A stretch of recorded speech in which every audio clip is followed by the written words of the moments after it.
Well, it's 2020 food plot time in the Sturgis household. And this is an exciting time because we have a new farm over here in Minnesota, and then at the same time we're still planting all of our plots back in Wisconsin. So we have a lot of steps to show you today. We have plots that have never been planted before. They've been sprayed, the soil's opened up. You can see we're filling our Packermaxx right here. This is a huge step. This is very important for crushing the buckwheat and getting great seed to soil contact. But this is really nice because with the polyethylene tank, you don't have all those metal plates on the old style cultipackers that would wear out and break.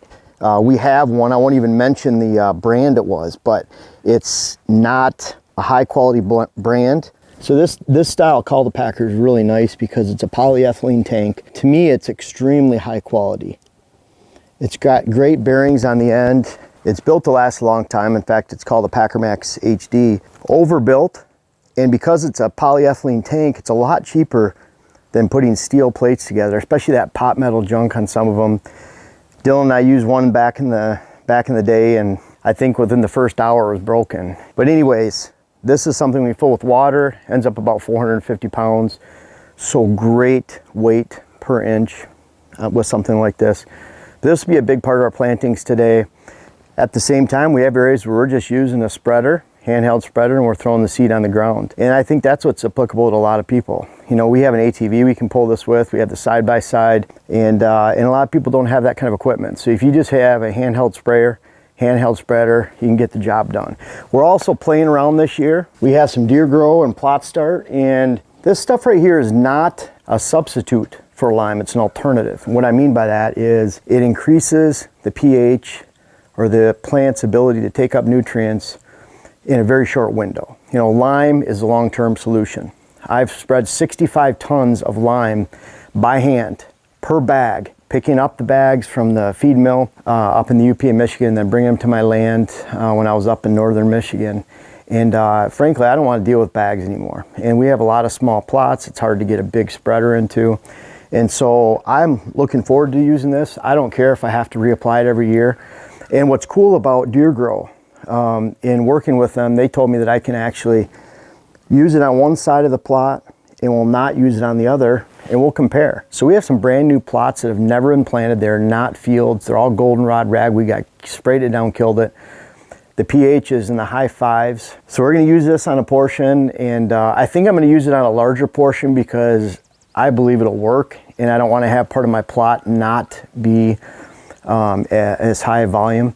So we're going to show the difference, and we can compare. So that's kind of the way I like to do things. I want to see what it looks like. But bottom line is, I'm going to show you a lot of ways to plant, and again, there's going to be areas that will apply more to you.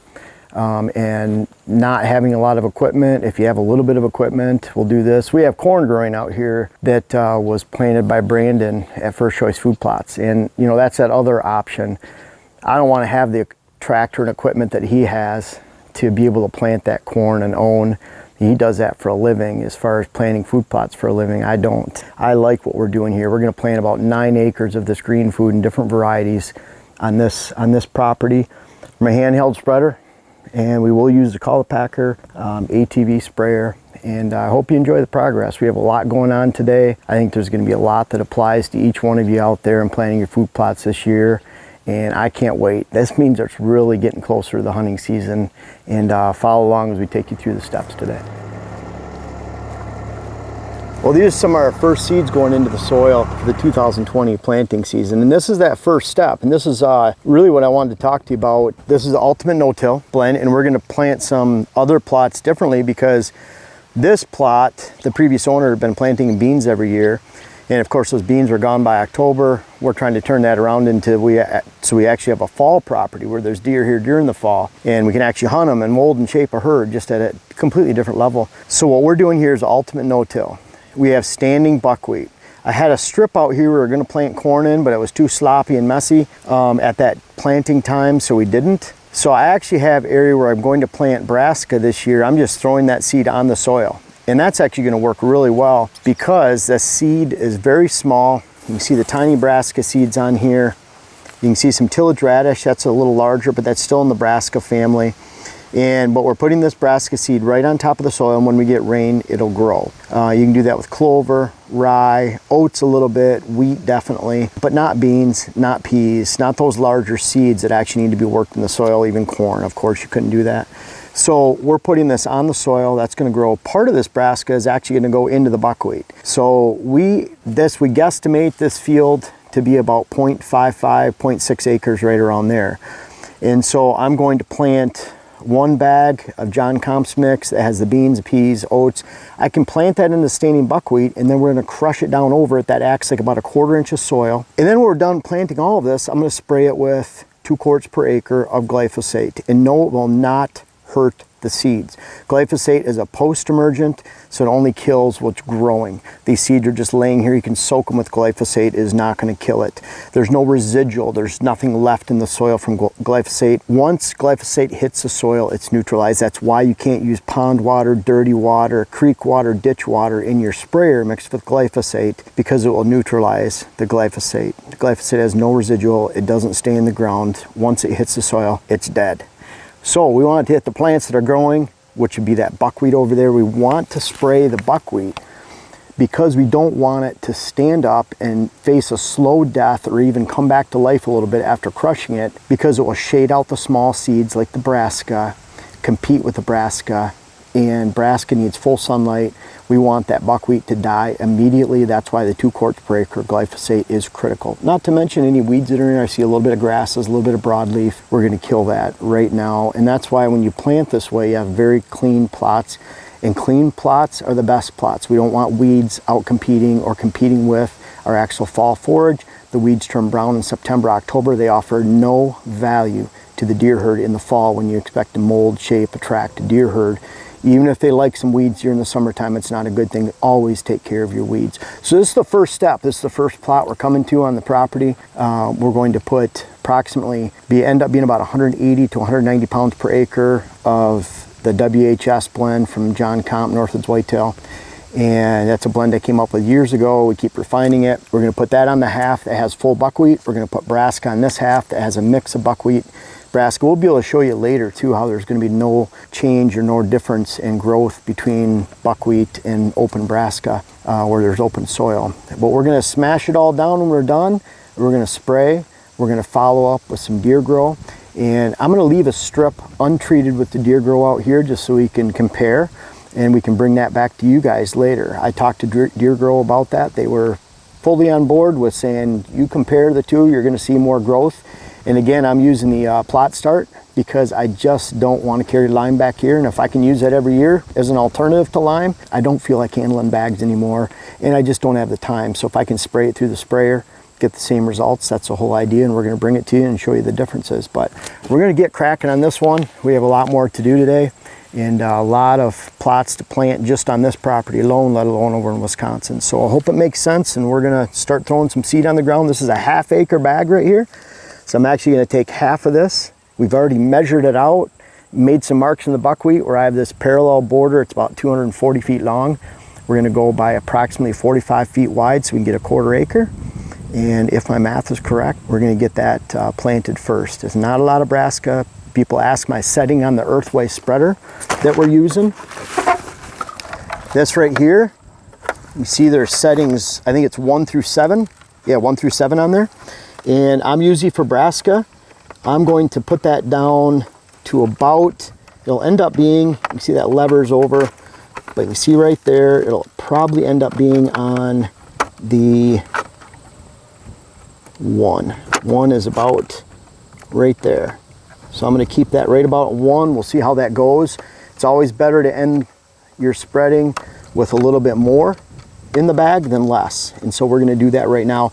You don't want to spread more brassica than the pounds per acre. That's why we strictly measured this out. I used to measure it out on a grain scale just to make sure that I was getting the right weight per acre and the right amount of seed, because too much brassica, it's like too many bluegill in a pond. They stun each other and they don't allow themselves to grow. They'll turn different colors because they're nutrient starved, and we want to get the full volume on these plots. It's the whole idea. We want to be the herd influencer in the area. We want to have a fall attraction, a good fall food plot attraction. They have not on this property in the past, and we're going to change that. And we have some big bucks hanging around, so we want to keep them. And we're gonna see if we can do that. But let's get started. I'm gonna throw a little bit of seed in the hopper here and go from there. A lot of times with this small a seed too, that we're looking at, we're putting in there, you really wanna go almost by feel. And what I mean by that is you can tell if it sounds like rain hitting the ground, you're putting out too much. When it comes to brassica, switchgrass seed, it's almost the same type of setting, seed size, and clover's in that same mix. So what I like to do is I'll put the exact amount. We think this is gonna be a half a bag. This is a half acre. We need to spread about a quarter acre. I'd rather spread a little bit less than a little bit heavy because that'll stun it. Sometimes in that buckwheat, if it's really thick, we're at about 3 feet tall there. If you get in that 4 foot range, sometimes it's better to add a little bit of extra brassica, but even then you're only talking another pound per acre just because some of it might get shaded out and out competed. So we're gonna add about the exact amount in here. Well, we're gonna guesstimate it and then spread that on there. What do you think, about half a bag? Maybe a little bit more.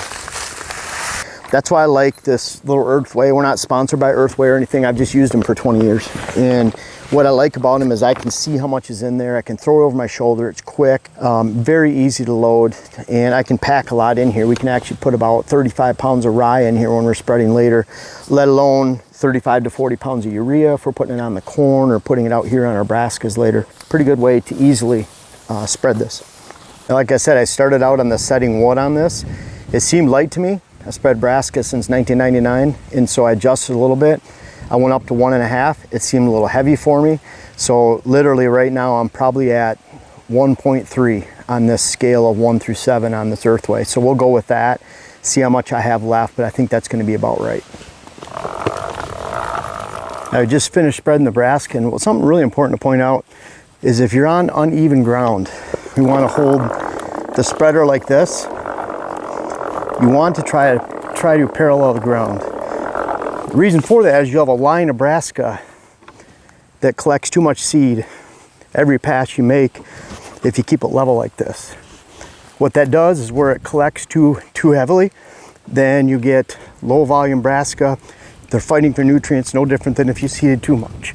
So the areas that actually grow well in between are the areas that actually didn't have much brassica.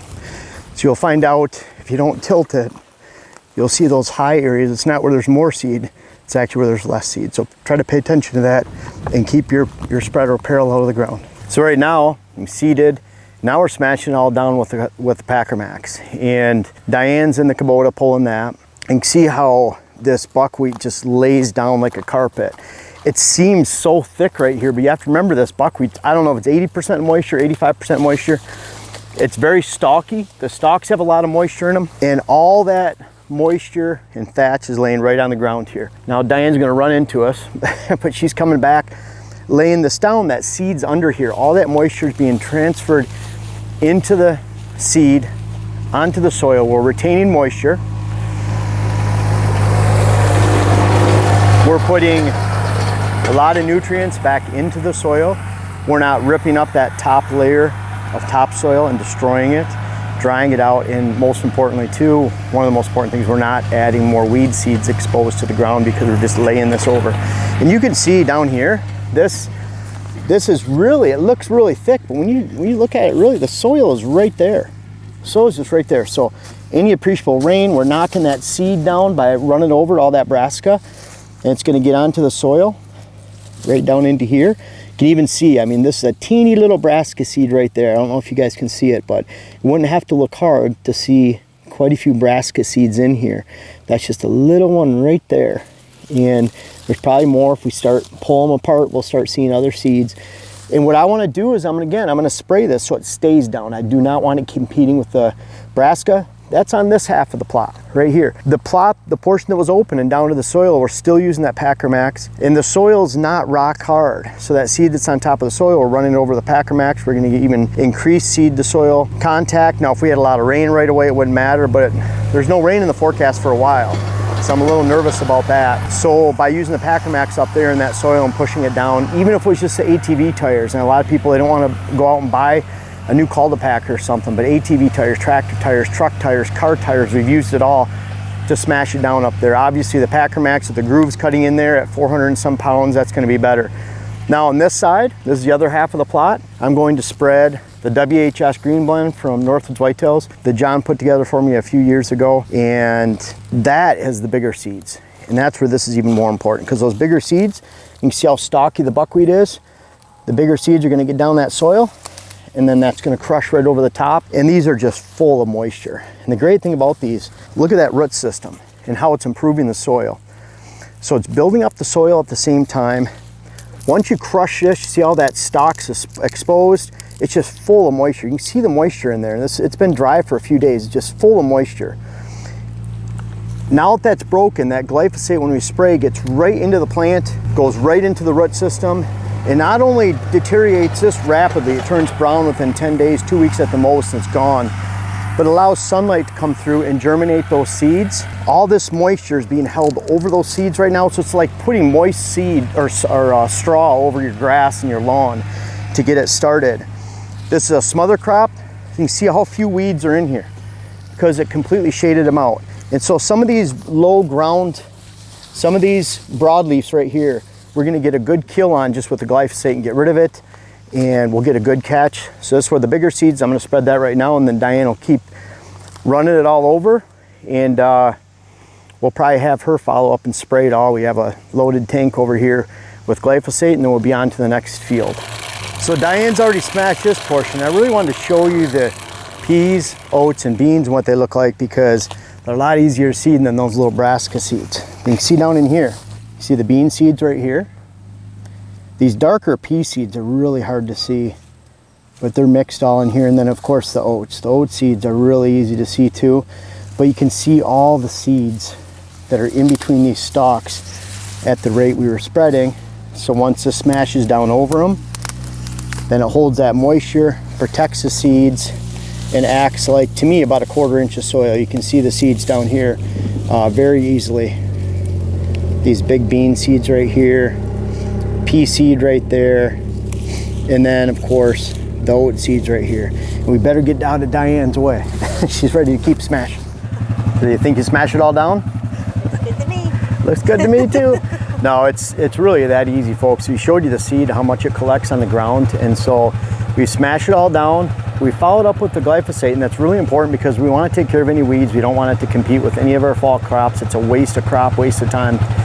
But at the same time, we want to keep that buckwheat down so it's not competing with especially the brassica, the tillage radish, part of the brassica family, still a small seed. And then those beans and peas really take advantage of that top layer of buckwheat that to me acts again like a 1/4 inch of soil, and it'll hold moisture. It's holding moisture against that seed. And what's pretty crazy, even though it's dry right now, a lot of times we get some good germination because there's a lot of moisture in that buckwheat. This green forage is incredible. It's very important. When the acorns are dropping out here, they have this green to mix, and this is the ultimate no-till where we can use this buckwheat. But we have some plots in the back that were never planted before. They weren't ag fields, goldenrods, so we've been spraying those, and we're gonna go plant those. And really, you know, we're using beans, peas, oats. We're gonna top dress that with 200 pounds of winter rye later in the year. Diane, you're gonna spread all that, right? Okay. She's always willing to help. She's probably my biggest helper out here on the plot. So when we're doing everything, and then my buddy Rich is coming this weekend. But whatever green you can get to grow in your area. A lot of people say, well, I don't want to plant beans or peas or oats in my area. It's whatever green you can get. Of course, our brassica works really well. In some areas where deer are a little bit reluctant to eat brassica, I encourage clients to add 50 pounds of peas, 25 pounds of beans. That sweetens the brassica. And the reason for that is brassica produces a lot of volume. So if you can get deer to eat it, that's certainly a good thing. You want several tons of brassica going into the fall. And if the deer are going to eat it and hit it, that's a good thing. Maybe it's iron clay peas down further south. Maybe you just want to go with a straight, cold hardy oat.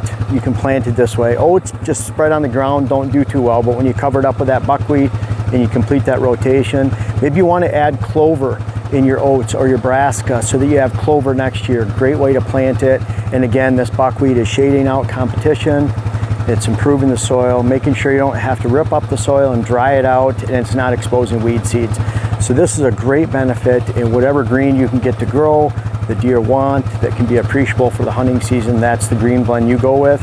It's still the same concept, it's still the same planting method that you can use, and we're gonna go take this to another level, another step, and look at how we can do this in areas where we couldn't put buckwheat to grow during the summertime, and how we've just been opening up the soil like this so we can now put the seed on, and we're going to use a different type of seed blend for that. So let's go take a look at that. Well, this is one of those little plots. It's a little hunting plot. We have a larger 2-acre one back here that we've never planted. No one's ever planted. This one was actually cleared by the previous landowner as brush hog, but they didn't really do anything with it. And it had this upper edge of grass. You can see our axis along here. It's very hidden. We have a lot of brush and a really good hedgerow. This area right now, I just sprayed again, but you can see what it used to look like right here. A lot of goldenrod and weeds. And you see how it's down to the soil. What I'm doing with this is this entire edge right here will all become switchgrass. In this hedgerow right here, we're gonna have probably a redneck gillyblind, but in one of these clusters of brush, and then we'll be able to look right down into this little 1/8 of an acre food plot. It's a really nice, cool little plot. There's some apple trees around it. It'll be completely hidden. Imagine 7-8 foot high switchgrass out here, and then starting right down in here will be that food plot. Now, we have a lot of soil exposed in the ground, not appropriate for beans, peas, and even oats to some extent. Oats need a little bit of covering too. We can't just throw them on the soil and expect good growth. So the largest seed I would use in here is a tillage radish. Love tillage radish because this ground has been sitting and unplanted forever. So the tillage radish will bring nutrients to the soil. It'll also drive down, that's why they call it tillage radish. It'll break apart the soil, lift it up, avoid compaction, and it'll really give a good base to this new food plot right here, tillage radish. So I'm putting a light tillage radish amount on this entire area. We estimated this to be about 1/8 of an acre, and I'm actually gonna put, what I'm trying to go for is about 7 to 8 pounds per acre. And on one half of the plot, I'm gonna follow up with a very light 2 to 3 pounds per acre of the Northwoods Brassica blend. I'll put that on one half. And then the other half, I'll put 200 pounds of winter rye around Labor Day, which is about 4 weeks from now. We're right at August 3rd, I believe it's the date today. And so that's what we'll use on this. Pretty simple. We're getting this exposed. I've sprayed this 3 times. You can see it's down to the soil. There's a whole bunch of soil exposed. We're gonna use a plot start on it because the pH is low. And I'll apply that. And again, that's something we're testing this year. I can't wait to use it. But we'll get going. This plot's gonna take a very little time. We don't have to smash buckwheat, do anything. It's all open and exposed. This is what we used to do when we had to drive 7 hours for 10 years to Wisconsin to plant our plots. And so I would just spray 3 times. Sometimes that was leaving at 7 in the morning, getting home at 9 or 10 at night, just spraying for 3 hours on our 6 acres of plots. And you do that once a month. By the time we got to that 3rd spraying, we're spraying right on top of these seeds again. It's not gonna hurt the seed. Glyphosate does not hurt seed. And so we're gonna spray right after we're done here, and then we're gonna get good germination rates. And this is a very efficient method of planting no-till plots when you just have a handheld. We could have done this with a handheld spreader or a sprayer, and then the handheld spreader, that's all we would have had to need for this little plot right here. We're using ATV and the sprayer on there. But I'm not even gonna run this over with the cultipacker. We have a lot of dead debris in here. I'm not really sure that's gonna cut down and do any good. It's not soft soil. We didn't just have a rain. Most of the time we're using the Packermaxx to push the seed in a little bit better, but right here I'm just gonna spread and go, and you'll see later this is gonna be a really good plot, and can't wait. So I've already put a light amount of tillage radish on this whole plot. I went for about 7-8 pounds per acre. It was something this small, it's a little bit more of a guesstimate, but I'm going by feel too. On the spreader, I would say we're right around 2.5 for tillage radish. Radish is a little bit bigger seed. But that's just a starting point. I want the light tillage radish on here. It's going to improve the soil, bring nutrients to the top. It's going to lift the soil, avoid compaction. That's why they call it tillage radish. It's going to put a rotting tillage radish husk in the wintertime that'll get covered by soil in the spring, and it'll create a nitrogen pocket next year for whatever we plant in here. So it's improving the soil all around. On one half of the plot, I'm going to put just a light amount of brassica. And I mean, there's hardly any in here because I want, and this is what I do, what I recommend for clients on a lot of poor food plots, first-time food plots. We're not really sure about the soil. Again, we're adding the plot start in here from Deer Grow, so it can help take up the nutrients a little bit better, and the alternative to liming back here. I want these plots to grow really well, and I want to improve the soil. The brassica, a lot of times I'll cut that rate in half. A lot of times it already has tillage radish in it, but if my clients have poor soils, first time food plots, you cut the brassica amount in half, and then you make up that half that you're losing. Say 6 pounds per acre, you cut it to 3 pounds per acre, and then you add back about 7 to 8 pounds of tillage radish per acre. You can go as low as 5, you can go as high as 10, but I would stick towards the lower side, and that's so that you have a little bit of additive to improve your soil. Now we're doing that on one half, the brassica and the tillage radish. We're using tillage radish around the whole thing, and that light tillage radish on the other half, that's where I'll follow up with 200 pounds of winter rye per acre about 4 weeks from now, and then I'll add about 75 pounds of urea over the other side on the just brassica side, the brassica only side, because I want to get the nitrogen into the soil and into those plants at their middle of their growth period. It's about an 8 to 10 week growth period for brassica, even the radish is a little shorter. And I just want to make sure that they have all the nitrogen they need while they're really trying to put on some volume for this small little food plot right here. I would estimate that just before when I was spreading brassica is about 1, and we're going to go on about 0.5 on this, so it's barely coming out. And if you saw the seed that I have in here, Dylan got some. I mean, I make a handful like this. I bet you that's 1/3 of the amount of seed that we're putting on this 1/16 of an acre. So very little brassica seed in the bag, and that's what it takes. So we still have a small handful of seed left in the bag, and you're better off having a little bit left over when you're seeding brassica than run out halfway through. Again, the stunted bluegill in a pond theory, where too many plants, too many fish in one spot, the growth becomes stunted. You're not going to get the volume. They're fighting for nutrients, fighting for nutrition, and we're off to the next food plot now. Now this is a little larger scale, but this is a new 2-acre food plot, and we're doing the same thing we're doing on that hunting plot. I'm putting a light mixture of tillage radish, 7 to 8 pounds per acre on the entire 2 acres. Then I'll follow up with a light 50% rate of brassica on one half. And I want that for the diversity. I don't want just tillage radish back here for brassica. I want various rapes and forage turnips in here, maybe even some purple top turnip at a low rate. But I want that diversity. And then on the other half, I'll follow up with 200 pounds of winter rye about 4 weeks from now. So on a new plot like this, we've already sprayed it twice, maybe even a third time, but we're gonna have one final spraying here to kill these broadleafs that are left so that we have zero competition for weeds. That way next year when we bring in the ultimate no-till blend and we have the buckwheat growing, by the time we get in next fall, we'll have virtually no weeds on this food plot. And that's the whole idea. I wanna get the most from my food plots. This food plot sets up a great hunting stand, we call the ant stand, right behind us, and something I can actually come in through here and blow my scent into after daybreak.